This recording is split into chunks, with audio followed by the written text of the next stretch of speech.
I'm an idiot.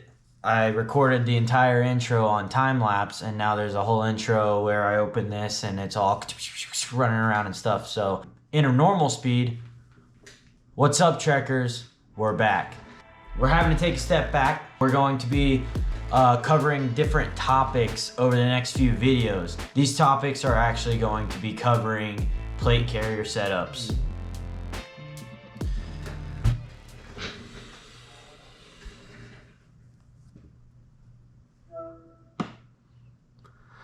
Say hi to the trekker community.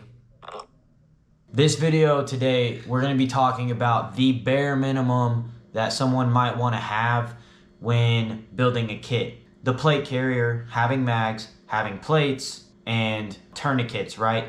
So that is everything you need to get started. So that's what I would imagine is the bare minimum of what you want in your kit, just as a throw it on, bump in the night kind of a kit, right? First things first, we're gonna dive into the magazines and then the ways to hold them.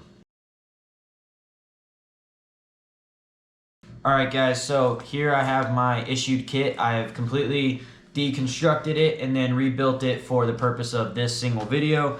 And then as we progress into the more complicated versions of a kit, I will, rebuild it, and eventually it'll look like what I usually run, right? But right now, what I have, like we talked about, I have 3 different mag holders or mag pouches, right? So I got a 6 front. Some people still run it. I don't like it a whole lot. I don't like it a whole lot because as a grunt, I'm going in the prone all the time, and it's just like the thickness of that is too much. But right, we're talking about the number one, like, I'm done building this kit until I can afford more things set up, right? So a 6 front might be for you if you want to run 6 mags. However, take 3 of these things out, you're going to have some kind of a 3 front, which is super common, right? Let's say you purchased old military surplus, you can still run these in here, though they're loose. Run it nice and slick, so if I felt like I just wanted the 3 in the front. Getting into the topic of mags, you're gonna see a few different options, right? I will tell you right now, I do and don't like these. They're amazing mags, they do their job, so I can't hate on them. But there's something about a steel mag that is awesome. However, old school steel mags do not have a follower like these ones do. You can hear my mags are... If you look in here, you have a follower, right? This allows for your bullets to not collapse in on themselves inside of the mag. That was an issue with steel mags early on in their life. However, now most steel mags are gonna have it. All of your P mags are gonna have it. And actually Magpul came out with an E mag. They brought it back. So there's the E mag out there now, which is a clear mag where you can see your round count. As a civilian, I think that having an E mag actually makes quite a bit of sense, because instead of having this little window, you have an entirely clear mag. It doesn't look stupid, it's tinted, but who cares about looks when you're trying to save people within your home, Now that we've discussed the magazines themselves, let's actually dive into these mag pouches and then different types of placards. So there's multiple types of placards that I want to talk about. What you're looking at mainly is going to be a 3 front.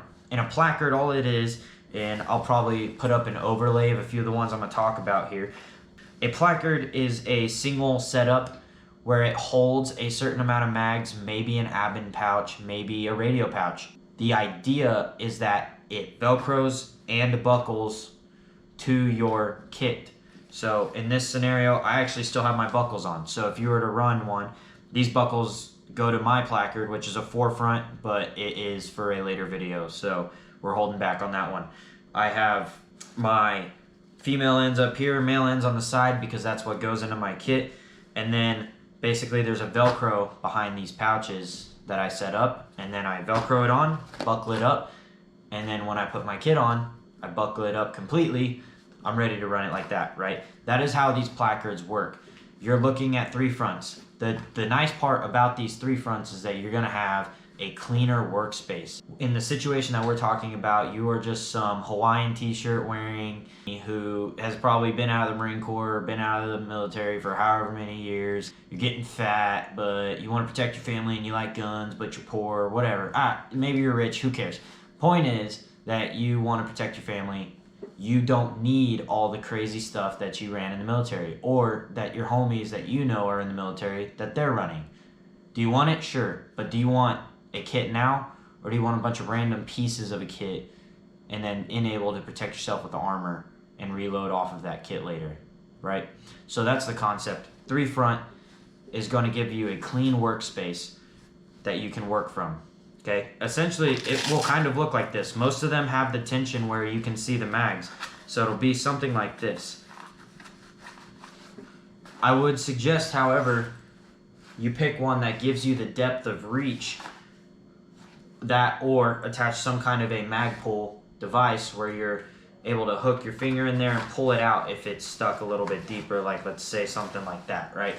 These are things that you need to work on and things that you're going to have to train to. If you are planning on running your extra mags, like I have 3 more mags here, there are options that aren't just frontal, okay? Multiple options actually. What you can do is find what they call wing pouches, right?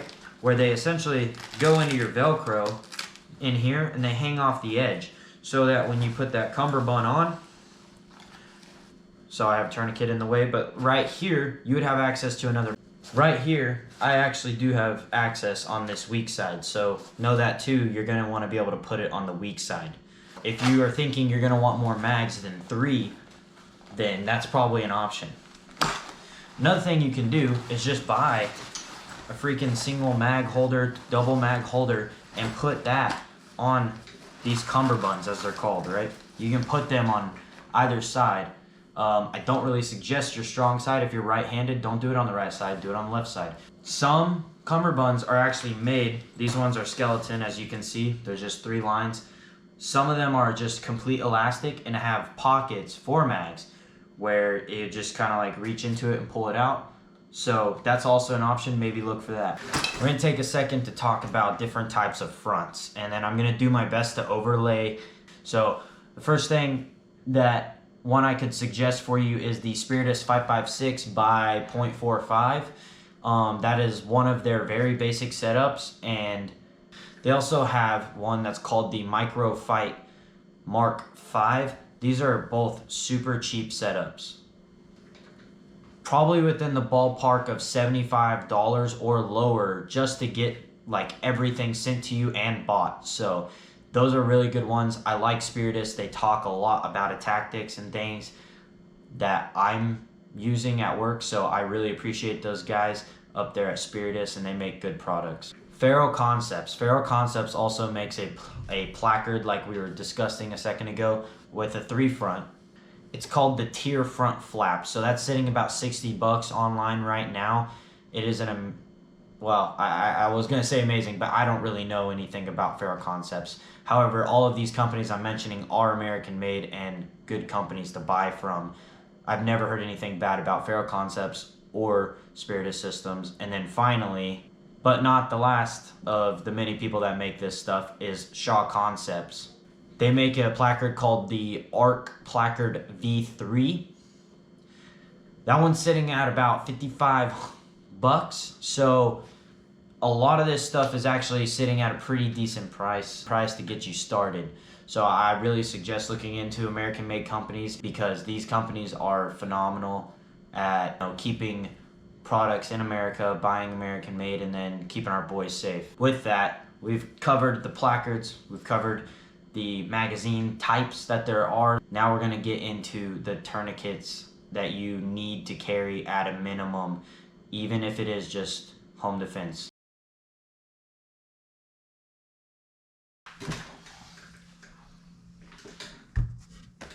Alright guys, before I get into tourniquets, I just wanted to stop and explain why this probably feels like an ADHD throw up about gear. People say that, well, you want to be able to make the I have had the idea to share this information with y'all for a while, and I didn't know what to do about it. So I decided finally, I asked a friend who was a civilian who was into buying his own gear and things that he wanted to know and see. So I made up, this process, and honestly, it's just an excuse for me to throw up info and just be ADHD about gear, because I am that guy, sadly. I was cursed with the gear queerism. Anyways, with that, getting into tourniquets. There's multiple types of tourniquets. However, currently as it sits in the DoD, there's two that I know about. Regular line units within the Army and the Marine Corps, and probably the other branches as well, depending on their funding or what they like to buy. There's the cat tourniquet. That's the most common that you see. I'm going to put an overlay of the cat. First type being the cat tourniquet, which I will pull this out in a second to show you. But essentially you have an area where you write the time you put it on, and you have this metal bar that twists up. I'll show it in a sec when I talk about placement. The other type that is within the DoD is you have the soft TT or SOF TT tourniquet. That one's a more modern tourniquet that the SOF guys tend to run. It's essentially just a metal bar instead of the plastic setup. It only twists a couple of times, and it has a triangle that locks that metal bar once you've ratcheted down. So those are a couple types that you can look for to buy. I suggest both of them. If you are stuck, you do not have a tourniquet, don't be that guy. But if you are, you need to know what it looks like to actually cut off circulation. So go do your research into what other products provide as far as cutting blood circulation off to be a tourniquet. So moving on to placement. We're gonna throw this bad Larry on one more time. Here, for demonstration purposes, I have a side-mounted tourniquet holder and the tourniquet in it. Assuming that any part of my body needs to be done, which is both these arms and legs, I have the ability to reach this from both arms, so I can grab it depending on what I need, right? And then I can pull this thing out, right? And then I have my cat tourniquet. So I already have it set up. I'm not really gonna dive into that too much. You can look up that video. I just wanna continue to stay focused the best I can. Mine is old and it is falling apart, but it works and it will continue to work. Other places that you can place this. So this actually is capable of mauling up and down and turned sideways. I see dudes running it up here. Yeah, it's reachable from both sides. I see you having an issue pulling it out from this side, but maybe you don't have a pouch. Maybe you're using some kind of elastic band. What I do want to stress is that you're not zip tying it like a Russian soldier. It was zip tied to his kit where it needed to be cut to get out, and he was dead from a bleeding injury that needed a tourniquet. So don't do that. Bungee it.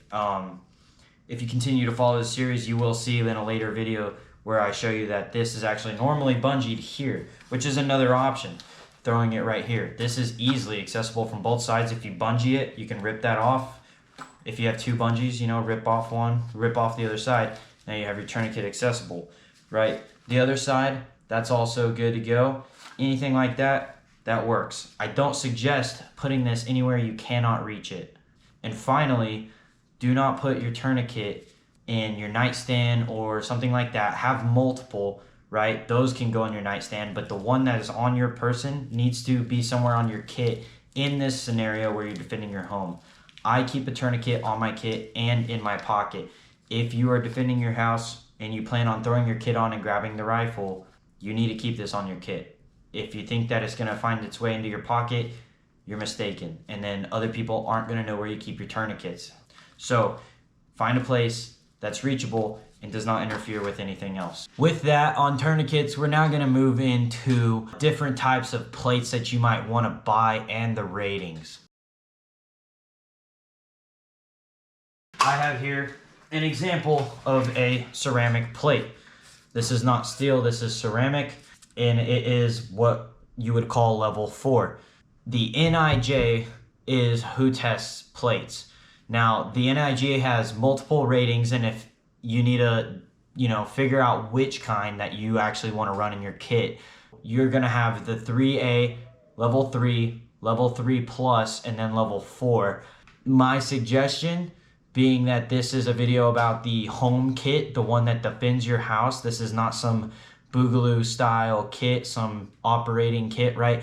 Pick something that's going to stop more stuff, right? Because even though you're going to run into more pistols and you're going to run into more shotgun slugs, things like that, maybe birdshot, like people are being stupid, like they don't know what they're using to rob your house. But I would plan for something a little bit more, considering you're not moving, you're not hiking, you're not doing any of that stuff, right? Moving into the NIJ ratings, we have 3A. 3A is rated for 44 Magnum and all subsequent pistol rounds.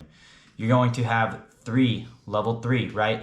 You get 308, 556, and 762 protection on level 3. That's probably a good choice for a lot of those home guys because they do make level 3 in soft armor. And if you want that mobility, you're going to have that little bit of comfort and cushion as well. There is level 3 plus. Level 3 plus is going to stop all of that, but your green tip 556, right? So green tip 556 is not going to go through this. Level 4 is going to stop 30-06 AP, so meaning black tip armor piercing rounds, right?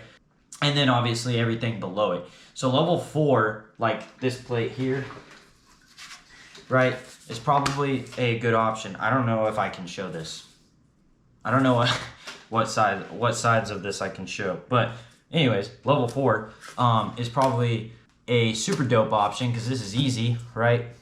It's not crazy and you're just defending your home. So maybe look into buying level 4. Some companies do not use NIJ for their ratings. They might say that they rate something when in reality they will specify on the website that they did not actually pay NIJ to rate their armor. The reason for this is that NIJ is very expensive. You have to send them your product, pay them a ton of money, and then they tell you what it is on their rating. It doesn't rate some companies because they didn't send their stuff in. These companies are on YouTube. People who are not affiliated with them are on YouTube. People that are not affiliated with them shoot their plates and show you what they're capable of. Don't knock plates that are not NIJ rated, but be very careful about what you pick. Do your research. It's going to pay in the long run. Finally, guys, we're going to move into sizing your plates. So this is a Marine Corps small plate. The reason I put quotations in small is because technically this is what a medium will look like for regular plates that you buy for the civilian world. I wear the Marine Corps small because my collarbone touches right here, so I'm blocking the collarbone, and then it's right above my belly button. I'm gonna scoot back. Right above my belly button, down at the bottom here. That is how you size plates. I think I need more beer.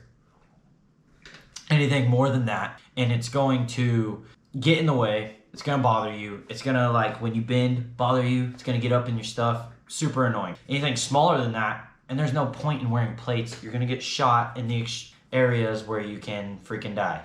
Make sure you size your plate correctly. Plate carriers usually start at medium. There are small plate carriers, but plates that are small, like smaller than that, are hard to find.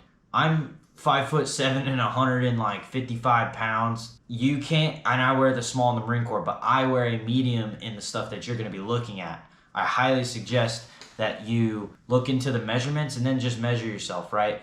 If I'm not mistaken, which I should have looked this up, but if I'm not mistaken, 10 by 12 is the medium normal size that you will find in civilian plates. Smalls are very rare. Don't know where to find them. Haven't had a chance to look really because I didn't need to, but they're rare. And I know from buddies who own small plate carriers, they're like, I wish I'd bought a medium, even though it might be a little bit oversized. They wish they had the ability to wear plates that are easier to find. So with that covers the sizing portion of it, what you're looking for, and then also those NIJ ratings, guys. Okay, guys, so with that NIJ rating covered, different size plates covered, the last thing I want to talk about is placement. So I have some here.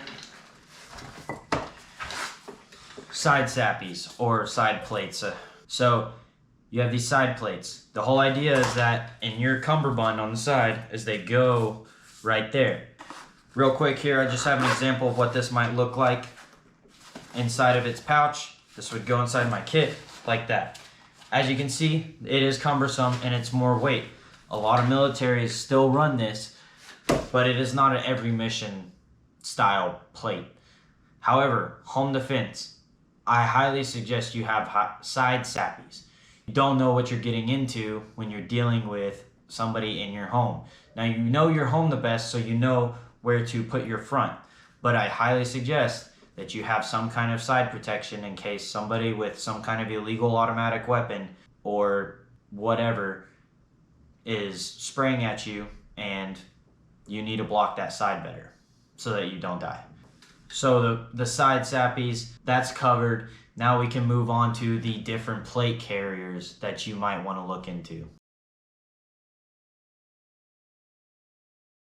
Alright guys, so plate carriers. This one is probably the most fun topic. Should I have left it to the end? Probably not. So plate carriers, they are super important. In this scenario, what we're looking at is owning some kind of a plate carrier that is going to be lighter and maybe doesn't need to be what we call load bearing. Technology is amazing. We have advanced so far into all of our gear and everything that we're at the point where there is load bearing systems that weigh nothing. So some of this stuff, I'm going to say it's load bearing. I'm going to say it's a slick style or a lightweight plate carrier. But generally speaking, everything that I'm going to bring up to you right now is going to be capable of carrying a decent load. First, I want to start with the Shaw Concepts. Shaw Concepts, they make an amazing plate carrier. I would heavily consider this thing load bearing simply because that it is super robust, and I can't speak to how light it is. Looking at it, I imagine it's super comfortable. Just so you know, there is a load bearing vest. The Shaw Concepts, I'd say that it's probably most noticeable feature is that it has a quick release here, here, here, and here. So getting out of it in every way is much faster. It's an amazing plate carrier and an amazing company. The Cry JPC 2.0. This is a plate carrier that I have worked on getting for a long time now. Last deployment, when you saw the videos of us hiking and stuff, you know, Mount Fuji and everything else, I bought a Cry, not JPC, a Maritime 2.0. And I meant to buy the JPC. So I sent it back, took forever. I bought the JPC 2.0 and now I'm waiting on it and it won't be here till May. So something to note with Cry is they do have DoD contracts and they are constantly out of stock of things because first comes, first served. Keep that in mind. However, worth the wait. This is a super light. I mean, this thing is a pound with nothing in it, but it takes placards. It will have a kangaroo pouch capability. It is super versatile, quick disconnects, and all of that stuff. The Cry JPC 2.0 sits at about $300, so not too bad when you consider everything. It is an amazing and famous plate carrier. It is probably the most used plate carrier in American history as far as usage with like SOF guys and everything. So definitely worth looking into. Spiritus Systems. These guys have been growing on me quite a bit. They sell amazing gear at a really good price. So Spiritus, if you're watching this, I would absolutely love to talk to you about everything that you do in your company. But with that, Spiritus, they sell load bearing plate carriers and non-load bearing, more slick style. The thing about them is you're committing to buying multiple parts, so you need to know what you're getting into. They don't sell a full setup as far as I could find in my quick research. They just sell it in pieces, so you'd be buying the front portion, buying the back, buying the placard, all that stuff you would need to buy. But the price range still sits at about $300 to purchase a full kit that carries a front and back plates with your cummerbund. So really good group to look into. Finally, you have the Agilite. Agilite is a company based out of Israel. Not to mention they've created quite a bit of stuff that's like super nasty, like you've ever seen the like double barrel AR. They've made a lot of stuff. Not Agilite, but a lot of Israeli companies have made crazy things in the firearm community. The IDF, or like the Israeli Defense Force, actually runs their Kilo Zero, which is their plate carrier. It is both load bearing and kind of slick. It's a super light plate carrier.